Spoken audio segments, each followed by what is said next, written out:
Wat een waar van een midje. Rijn en nog eens een keer Rijn. En het is al serveerd. En dan dat stormige waarde bij ons storm en dan gaat het er flink omwaaien. Wel, joen en vannacht.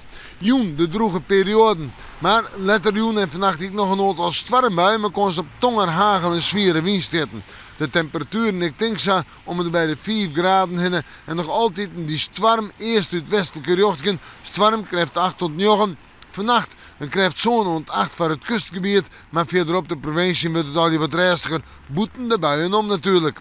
Morgen een waartype mooi, nou, eerst al wel Rijn, buien, buiig. Maar kon ze op tonger, maar kon ze op hagel, maar kon ze op zware wind zitten. En de temperaturen mogen daar, ik denk dat we uitkomen soms bij de 8 graden heen. Misschien een graadje hoger. En de zinnen, die is er misschien in de maandtijd even bij, maar daarna is het bij Wiert en Rijn. En dat Rijnwetter valt morgen ik. En dan valt het weer mijn bak onder een tap.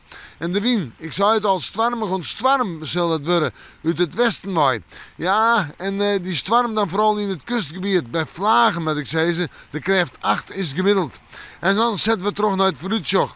En toen is je maar storm uit het westen en het noordwesten waaien. Maar buien, hagel, tongen, zware windsteden. En de temperatuur om bij de 8 of de 9 graden heen. En die 8 of 9 graden heb ik steen van vreet en sneeuw. En vreet liep het de betere dag. Even bijkomen, maar wat zinnen en enkel buiken. En sneeuw, alweer Rijn en een hudde wind. Met de moon, maar weer even in het stormige waarsje.